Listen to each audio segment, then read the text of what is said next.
Showing up for recovery. One of my favorite things about a cold New England winter day are the hawks. In the bitter cold of January and February, hawks perch in leafless trees and position themselves facing the sun. It's like watching a prayer. The temperature outside can be -2 degrees with wind whipping about.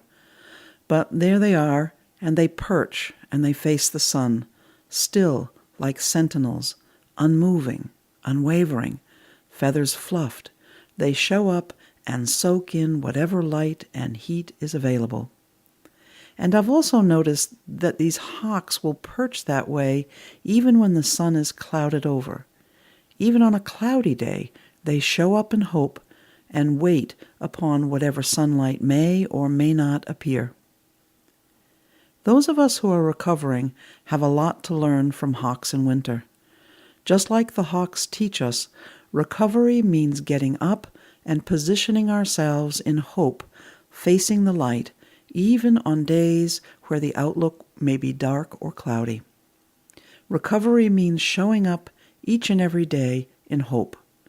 Of course, recovery also means taking action and doing things to change our lives. But recovery is more than action steps. Recovery is an attitude captured in the posture of a hawk in winter.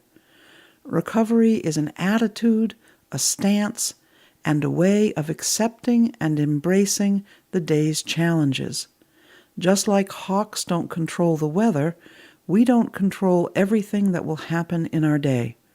What we can control is our attitude and our response to what may happen. All of us have had the experience of peeking out from under our warm bed covers and feeling chilled by the morning air.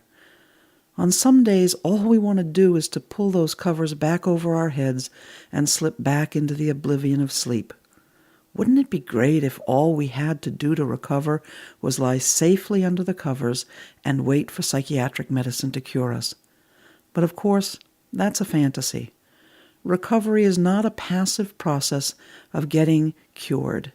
Recovery means taking a deep breath, throwing those covers off, bracing ourselves in the chilly morning air, and stepping into our day with hope.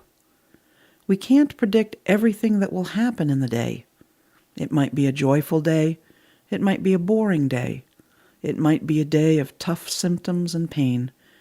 It might be a first day of work or a first day of school. We might be waking up in a hospital or a jail cell or homeless on the streets. But no matter what kind of day it is, we must show up for recovery. We must position ourselves in hope, facing whatever light there is, absorbing the good in the world, while also knowing things will never be completely perfect.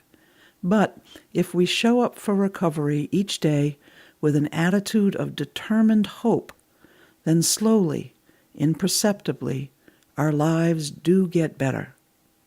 When you're out and about today, watch for the hawks. They have a lot to teach us about showing up for recovery.